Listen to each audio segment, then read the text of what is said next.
welcome to Big Muddy Mayhem, the podcast where we talk about true crime and bad behavior in the Midwest. Each week we'll bring you 2 stories that might break your heart from the heartland, but we hope to entertain you along the way. I'm Janet O'Brien. I'm Tracey and Ray.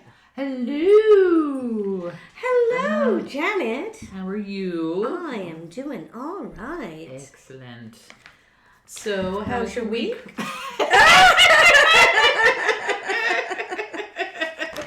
It's been fine. It's been all right. Yeah. A little bit busy. We are going to get to see friend of the pod, best buddy Sky. She's coming in on Sunday. On Sunday, yes. Right. So we'll get to have an evening having dinner with her. Right. And so I am cleaning the house and getting everything ready. But otherwise, the week has been pretty quiet so far. Good. Lots of tornadoes and storms. Oh my God.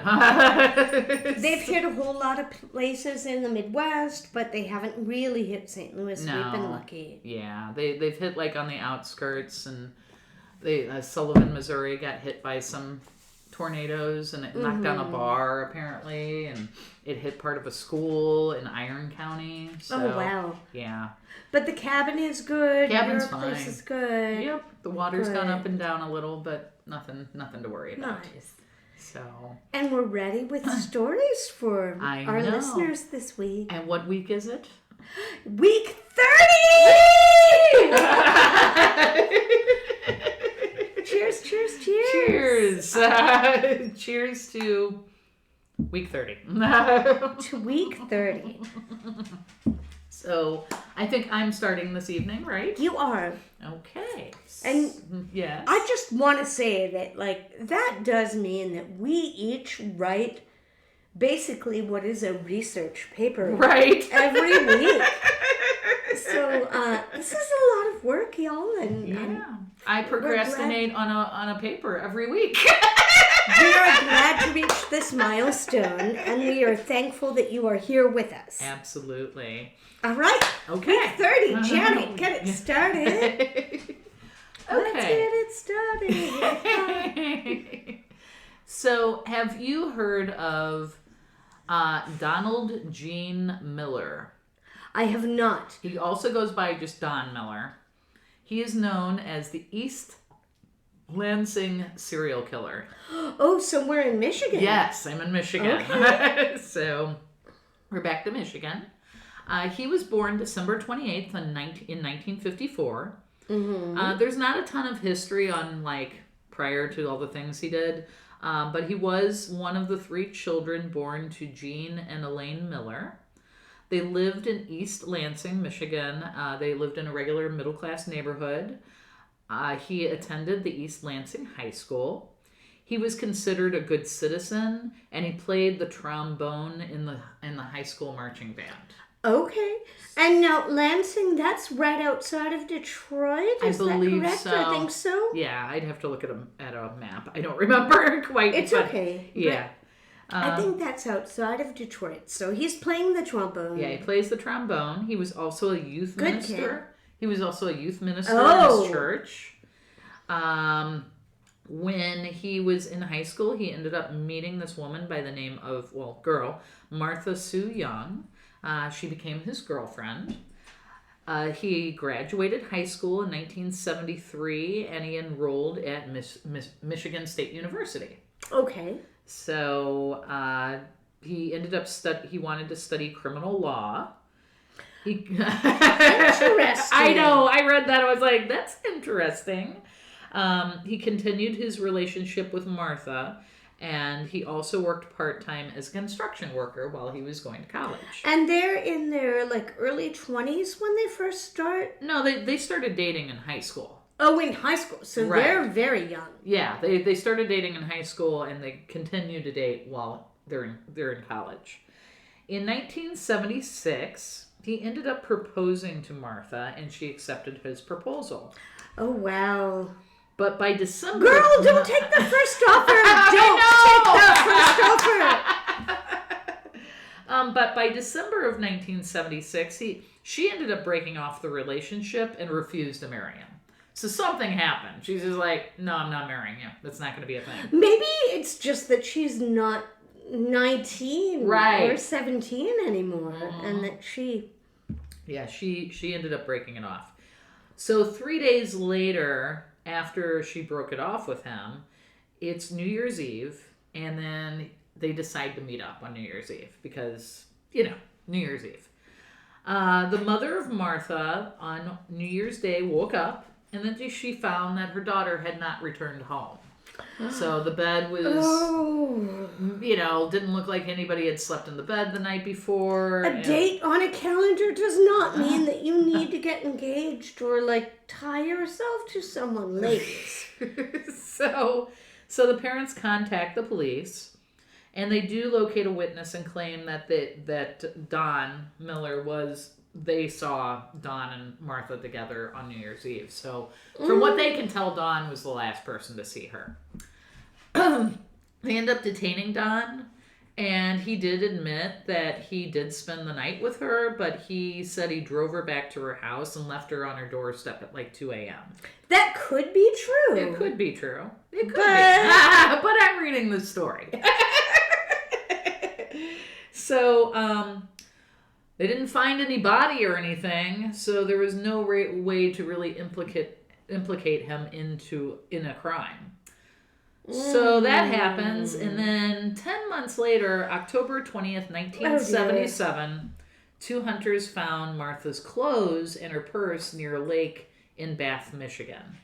Her underwear was folded underneath her clothes. This is all they found of her. They've just found her clothes, and that's it. And if you're hot and heavy in the throes of passion, of course you fold your underwear and put it under you? Sure, yeah. Right. So they don't have a body, but they have found her clothes, and they found her purse, and that's it.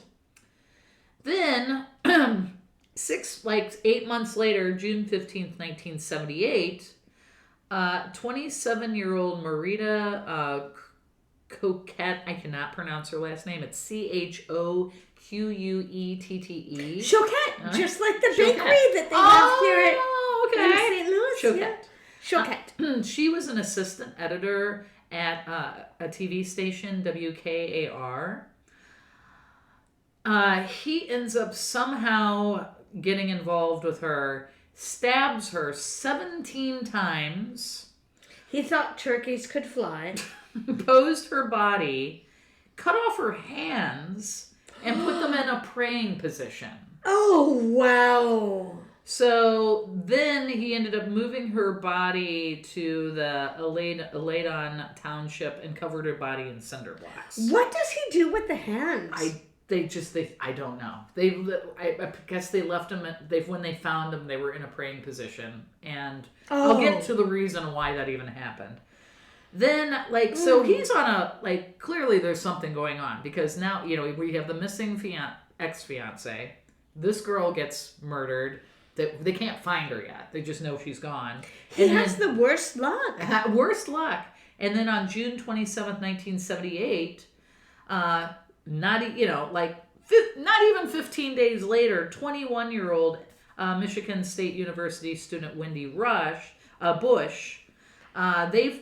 the police find a witness who claimed they saw her with a young, tall, white man that they did not know. So she is gone missing.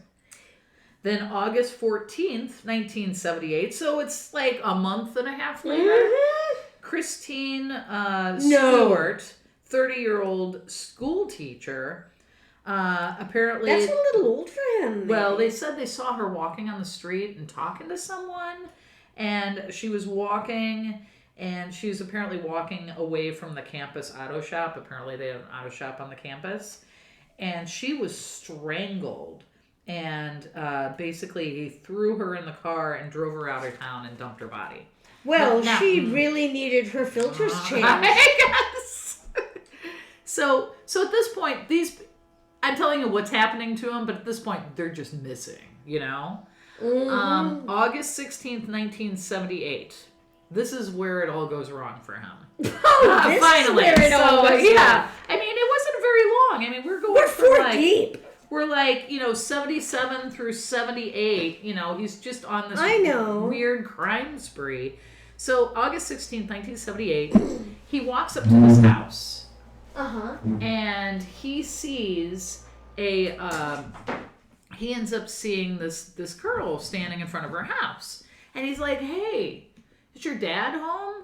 She's like, no. Who? And she's like, it could have been anybody. He's like, well, I'd like to give your dad a message. She's like, sure. So this girl goes into her house, and she's going to the junk drawer in the kitchen to pull out like a piece of paper and a pencil. Right. She doesn't know that he's right behind her.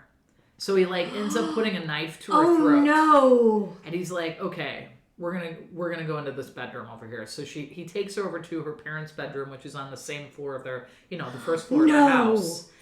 And proceeds to basically take off all her clothes. He ends up raping her. Oh God. And they say that he beat her up, but he basically just tried to strangle her. He assaults her. Yeah. And she said that she saw stars and stuff, and then she just kind of passed out. So when he's walking out of the bedroom, all of a sudden he runs into this boy who's walking in the house. It's her brother. Oh no. And so the brother's like, and the guy Don is super nonchalant, like, hey. And the guy's like, and his brother's like, what are you doing here? And then Don pulls a knife on the brother and says, where's your bedroom? It's like, upstairs. So Don, he takes him upstairs, and why? He ends up he cuts his throat, but not all the way. He cuts into his throat, apparently stabs him twice in the chest. He ends up puncturing his lung. He barely missed his heart. And so the brother was like, okay, what I need to do now is I need to pretend I'm dead, so he will go away. Right. I'm just gonna act like I'm dead. So he walks out of the house. Now while this is happening, the girl who ended up let's see here. She ends up getting up, and she's like, okay, she has no clothes on. She's bound with they took what is it called? Pantyhose. He bound her with pantyhose. Right. Oh, right, because nylon is really it's meant everywhere. To stretch but not break. Right. That is exactly what that kind of fabric is made to do. Right. So she ends up running outside and trying to get help. Hey, there's something horrible happening in here. So they call the cops. The police show up. They see the brother. I guess he tried to get out of the house and he ended up falling down again. And he's laying in the threshold between the front door and the front porch.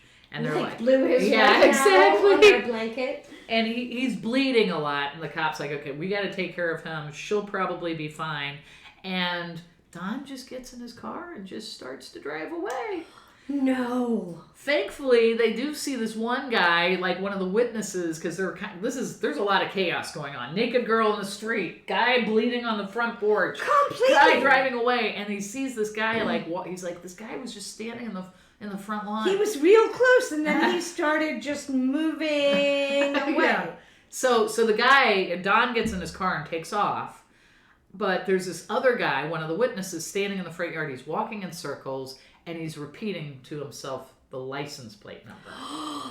That's so smart. That is so smart, because that is boy, that's what cracks the case. Right. So they check it, they call it in, and they come up with this Don Miller guy, and the cop on the other side of the phone, calling the police, he's like, we know that guy. And he's like, what do you mean we know that guy? He's like, that's the guy that is involved in his missing fiance. Oh, wow. So they connect the dots. They're like, oh, okay, there's a problem. Now the girl's name, her name was Lisa. Her brother's name is Randy.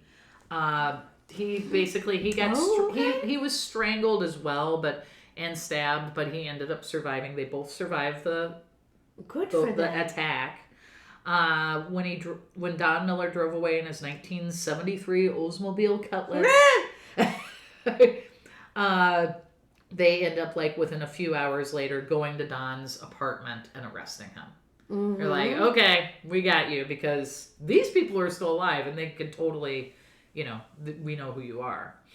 So he ends up getting charged with rape and attempted murder, because right now we're not connected. I mean, they know they haven't gotten there yet, but they're like, we have to do the thing now, where these two people were attacked. Right. We got to get them in jail immediately. Smart. So they end up, like, even though they have matching semen samples and fingerprints of Don still says he's innocent. He claims that he's suffering from a multiple personality disorder. Okay. They end up doing a psychiatric evaluation on him. He is not. He is not.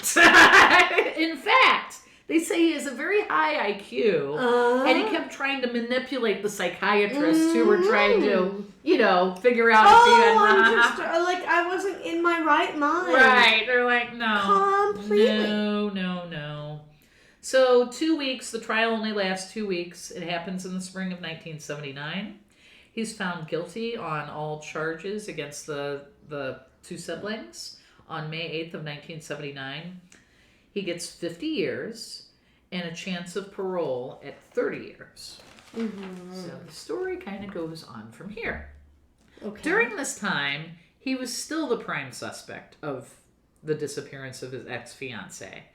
So July 13th, because he knows they're going to, they're already trying to build a case against, the missing fiancé. And so Dawn was like, okay, if I go to trial again, I'm never getting out of jail. So I'm going to try to offer a plea deal. So he talks to them and he's like, listen, I can give you information on her and 3 other people that are... Oh. So he ends up giving it all up. She chooses wisely. I have a very similar thing with my story because of freaking course I do. But my person doesn't choose as wisely. So they end up accepting the plea deal. They're like, okay, if you can at least show us where these other people are, we will add 15 more years, but you'll get 10 at probation. So he still has a chance to get out. Mm-hmm. So they end up going and they find Martha Young. That's the ex-fiancée. She apparently was dumped at it's a park. It's Prigorish Park in Michigan. He ends up showing him where Stewart is. She was put in a drainage ditch. They find out where Wendy is, and she's in a small patch of woods. During his confessions of all this, he says on January 1st, 1977, Martha, his ex-fiancée, told him, I am no longer interested in you. I do not want to be with you anymore. Even though she already broke up with him. Have all of the victims been found at this point? I think we're still missing one. We're missing one. Right. Okay. So anyway, she basically is like, I'm not seeing you anymore. He gets enraged, ends up strangling her. Oh no. And then Wendy, they ask, okay, why did you kill this Wendy girl, this Wendy Bush? And he's like, I tried to ask her out several times and she kept turning me down. Well. So he ended up strangling her at the Spartan Stadium. And then... Because she clearly had it coming. Right? Not wanting to date a multi-murderer. Right? And then he also claimed that he knew this Marita girl. That's one of the other people he ended up murdering. He basically invited this Marita girl over for breakfast, and as soon as they were done eating breakfast, he killed her. Well, And he put her in handcuffs, and then he couldn't get the handcuffs off. So he removed her hands. Oh, that's why her hands were removed from her body. Okay. So that was the reason for that happening. And then the teacher, the 30-year-old that seemed kind of out of place, like, why'd you kill her? He said he was in his car. He sees this Christine Stewart lady walking, and she looks very much like his ex-fiance. Oh no. And he's like, he just immediately thinks, oh my God, she's alive. And he runs her over with his car. No! You're kidding. So he runs her over with the car. She's still alive. He says, I tried to save her, but she was bleeding a lot, so I strangled her. Tried to save her by running her over with his car? No, he ran her over first. And then went over, realized it wasn't Martha. And then he was like, well, I tried to save her, but then I just killed her anyway. Oopsie poopsie. Oopsie poopsie, right. And then he said he just threw her in the car, and that was the gal that he dumped in the drainage ditch. Holy Moses. So basically, he has applied for parole several times since 1989. Sure. But he's murdered too many people. He should not be getting out. So he's applied, the first time he applied for parole in 1989, Martha's family, the ex-fiance's family, was like, no. They were like, good for them. They're just good. like, no, so they show up. Like, we're going to talk about what he did. Right. So he applies 6 more times between 89 and 97. Every single time he is denied.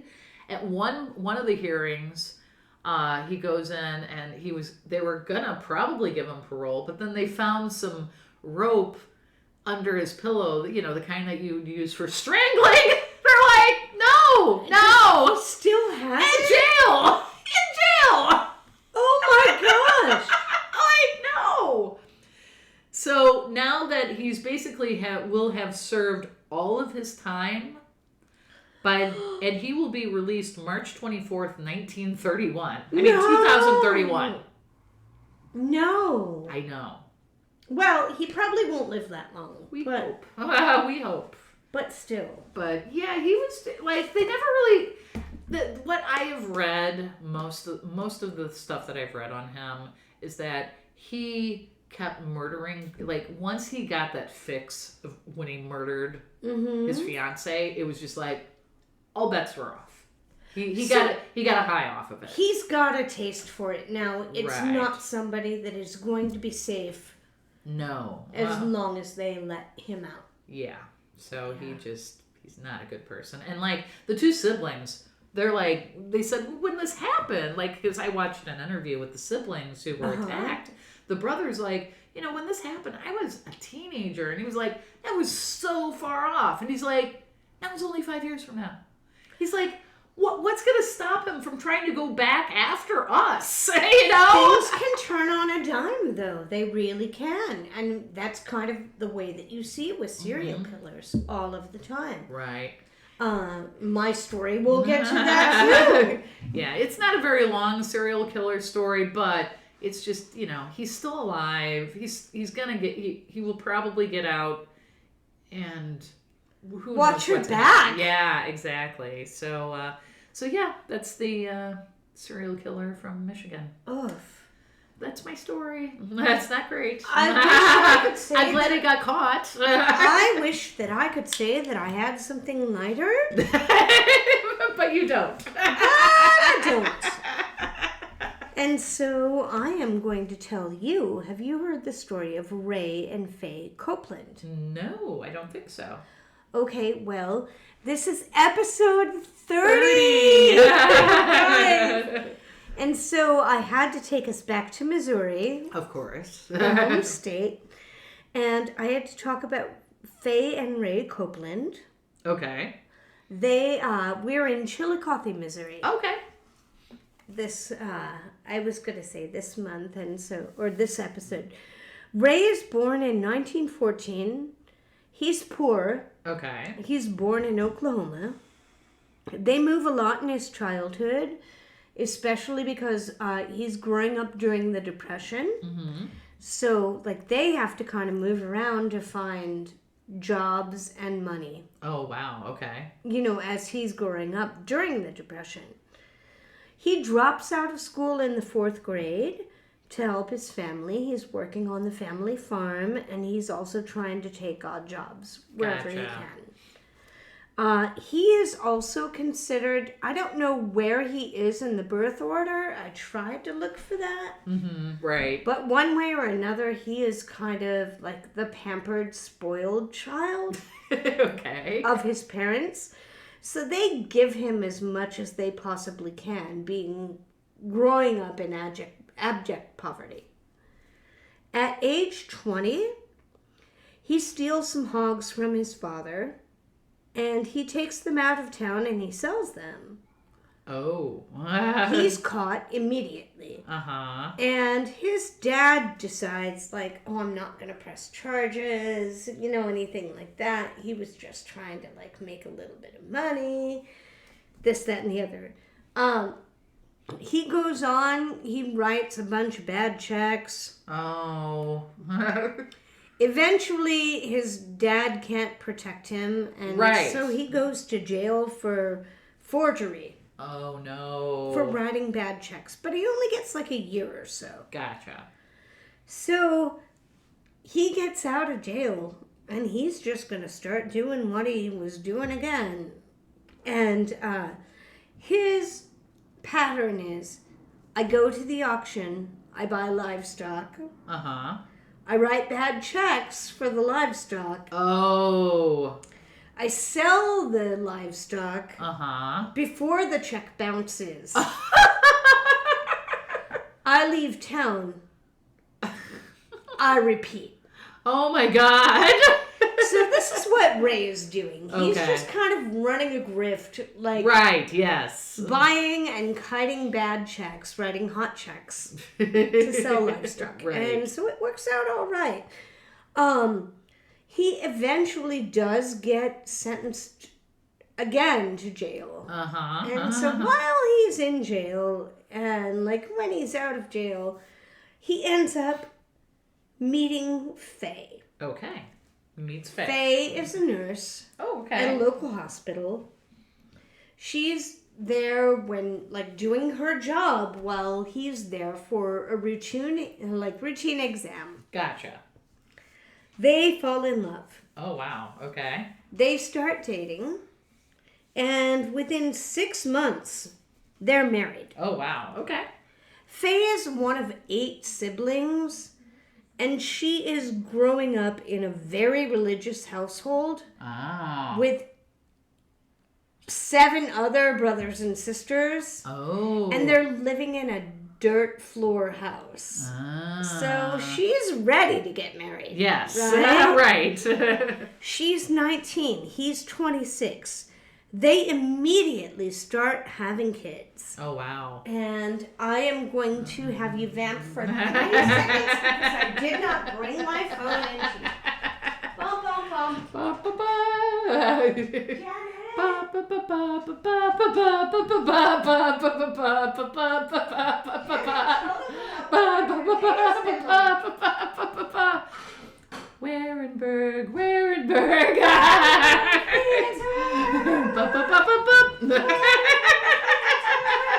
She found her phone.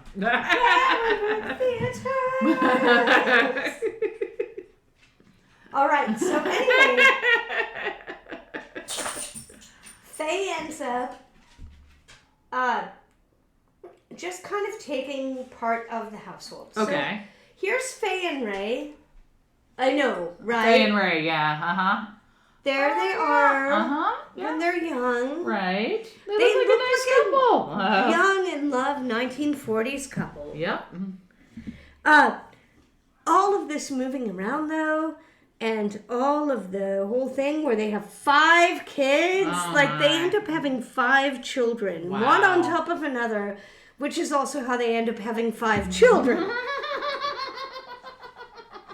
They move around, they've got the 5 kids. They are that's impractical.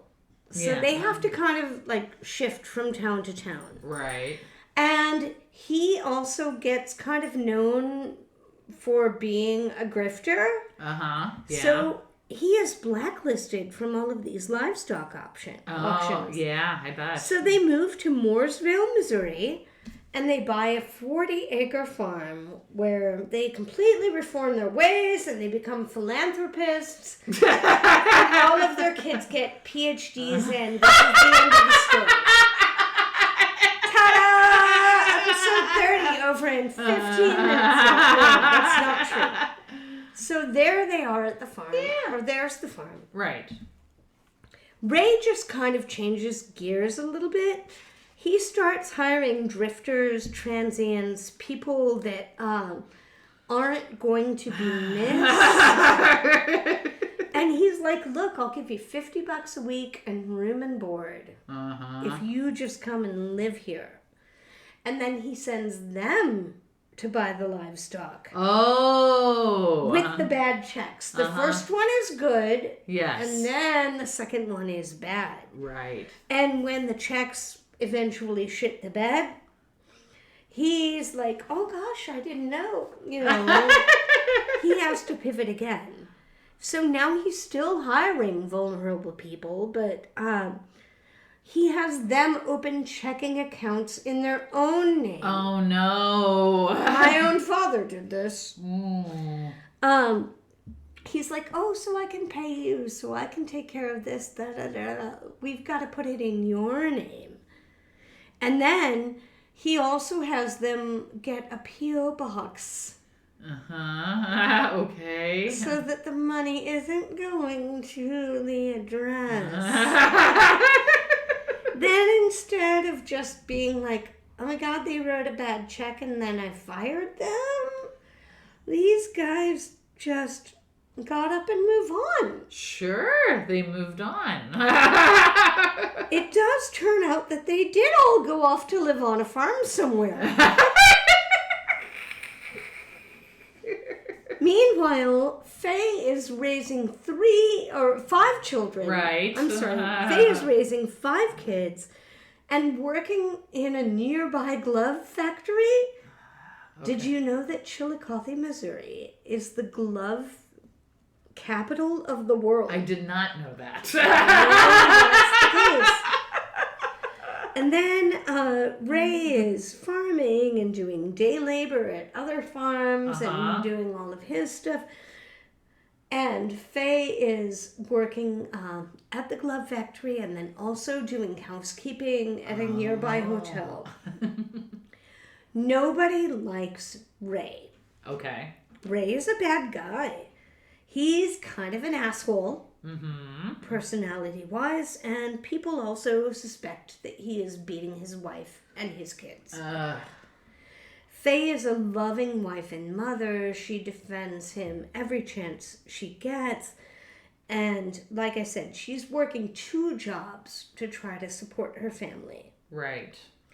Ray is now using the farmhands and their checking accounts and their P.O. boxes to keep running this same stupid livestock scam. Like, why does he not branch out into anything else? Anything else, right. Anything else.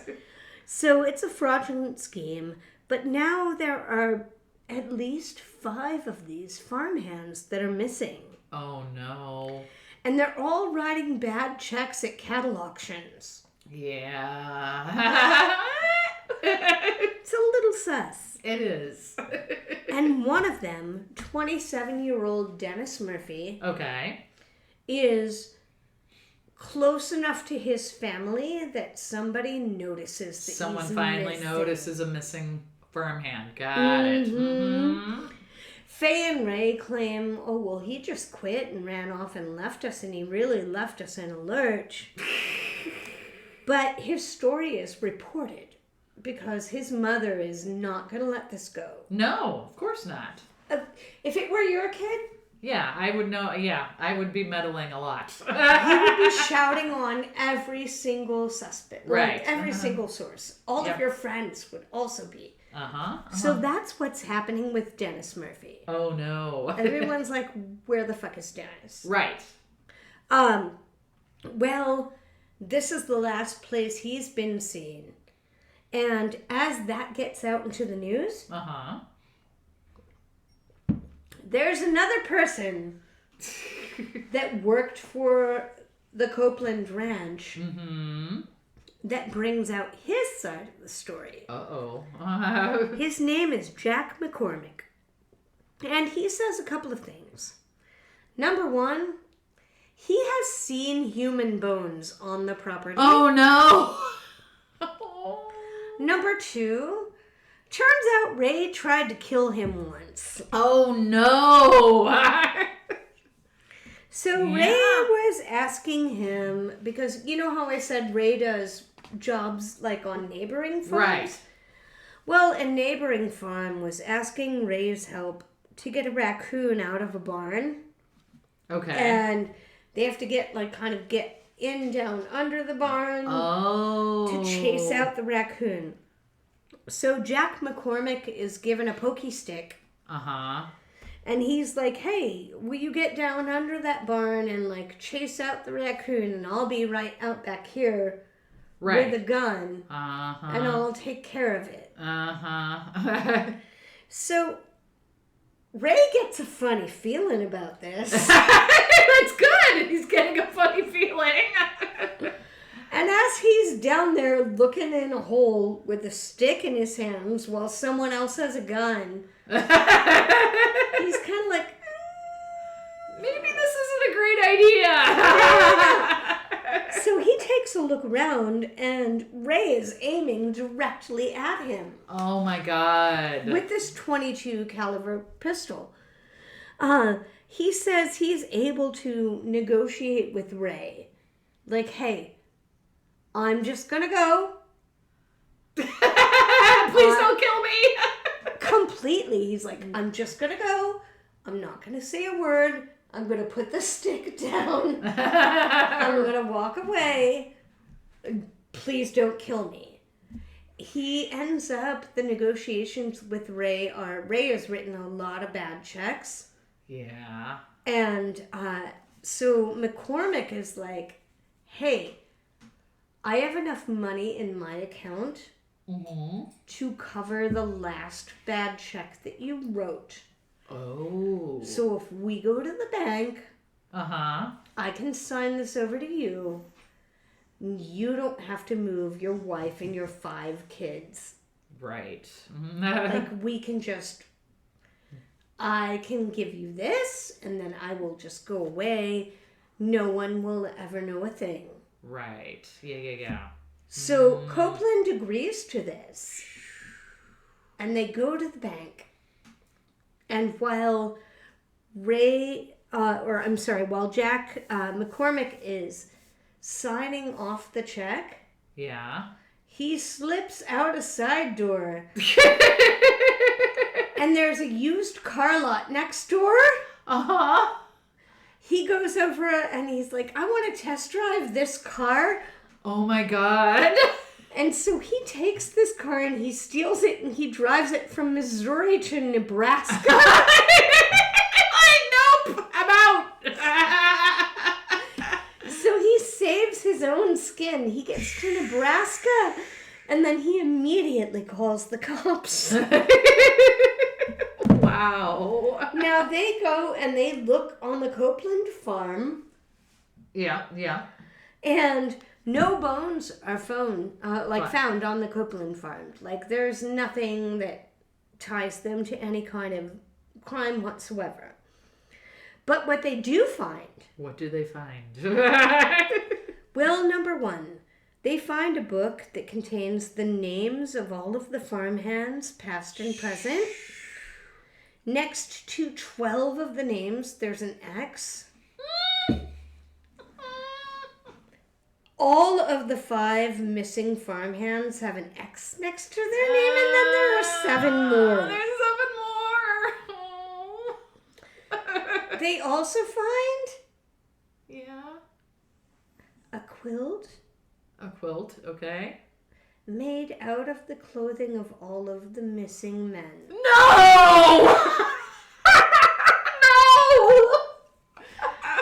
I wish I were wrong, but Oh I'm my not. God! As Ray had also worked on neighboring farms, they start to then look there. Yeah. And in looking at the neighboring farms, like just on either side of them, they find remains belonging to all 5 of the missing men.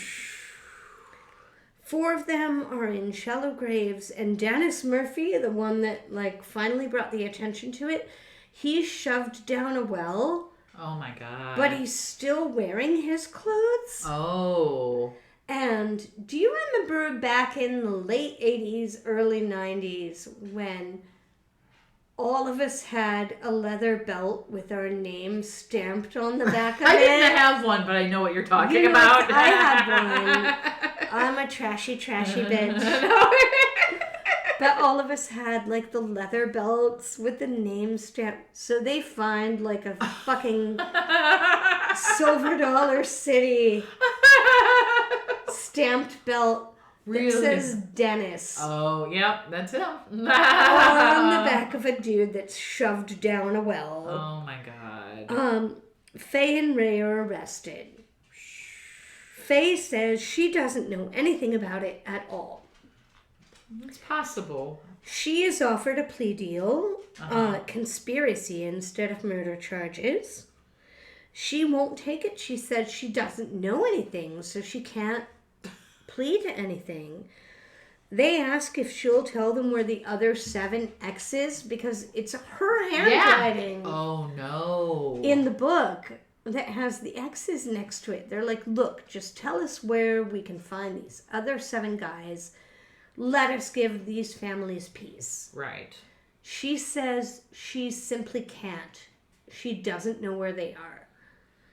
And she would have gotten like maybe a year or 2 in jail if she had just said something. Gone with conspiracy. Right. But she says that she can't. And so they try to tell the jury, they're like, look, this is an abused woman.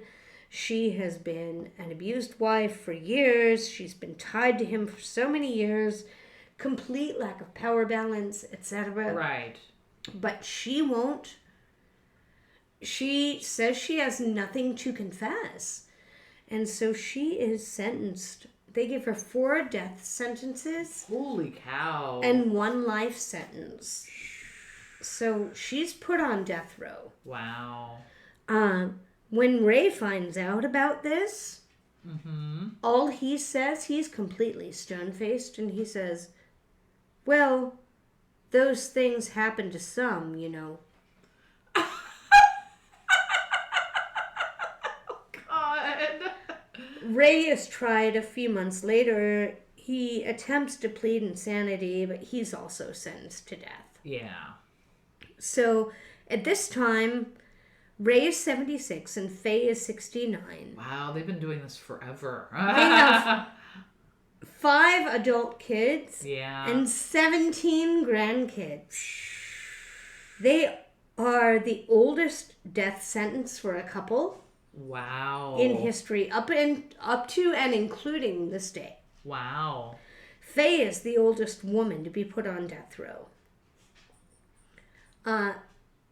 So that's what happens. They're both like sentenced to execution.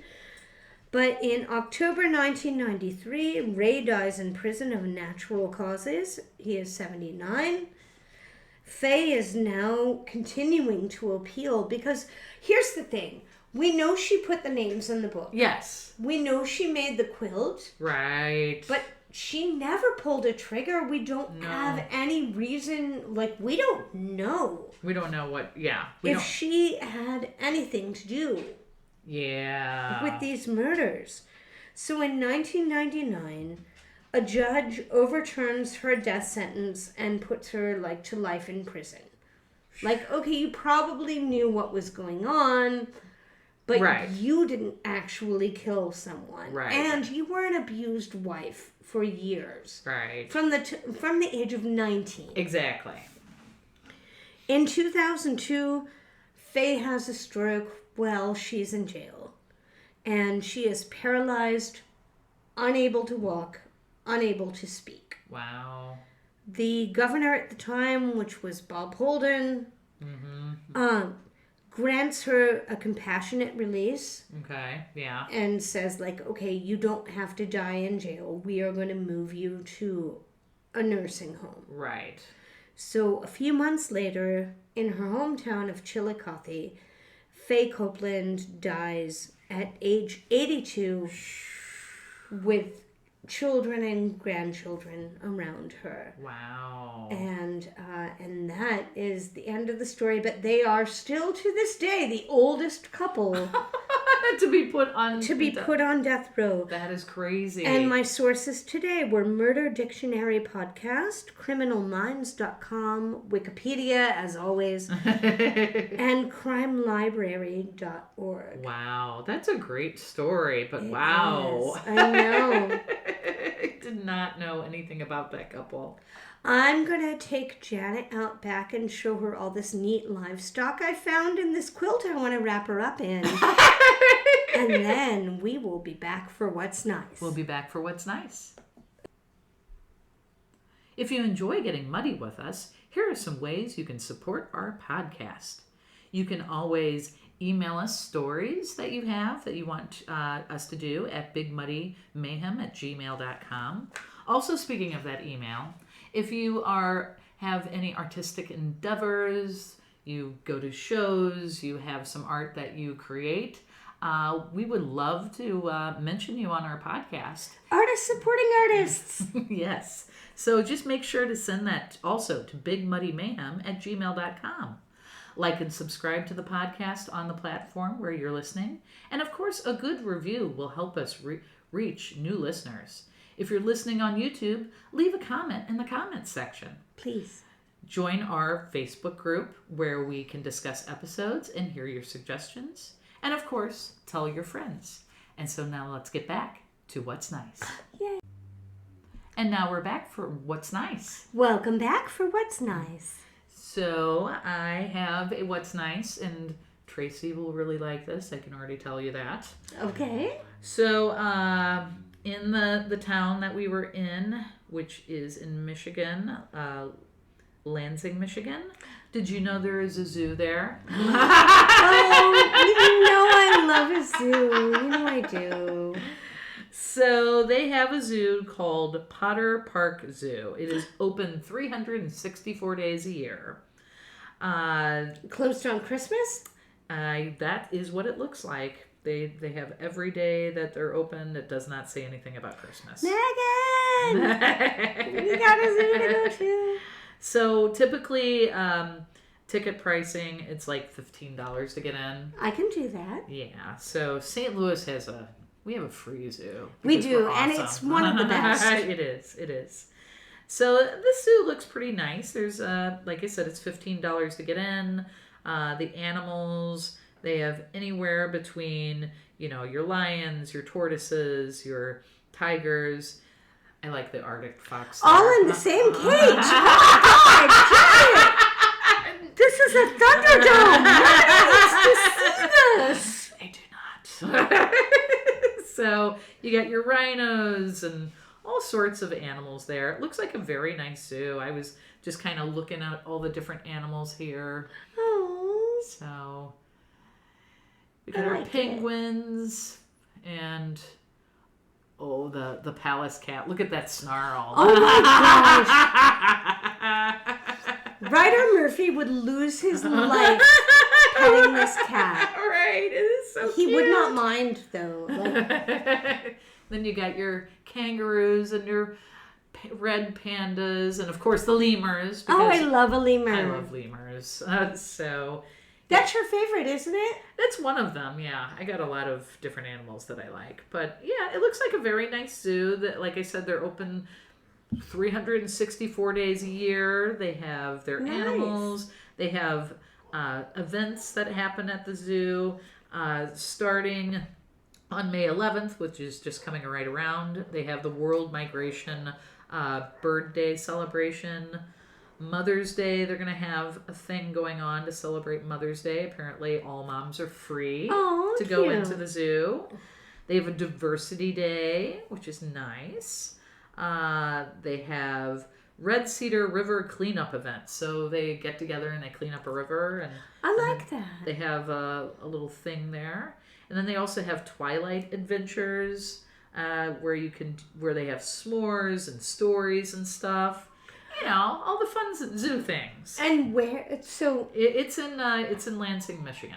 Okay, so not too many hours even from us. Not if terrible. we ended up If you're driving in to Michigan. Michigan Way. Right, exactly. And of course they have your zoo You know nights. how much I love Door County. Yes. So.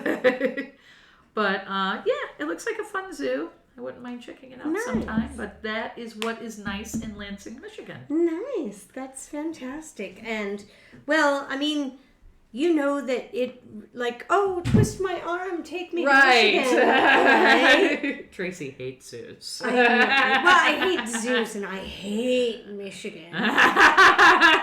Oh my gosh, the only thing worst is to like try to take me to Wisconsin. Ow.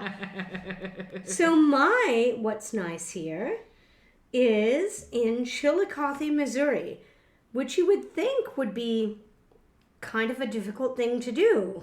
Right. However, I found one, and that is that in Chillicothe, Missouri, did you know that Chillicothe, known pretty much only for the prison, if you Google it, that's what you know about it. Right.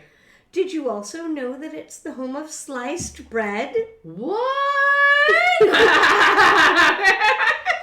It started in 1928. Oh my goodness. And the Bench Bakery, Baker Frank Bench, buys an invention. And so here's Frank Bench. Okay, yep.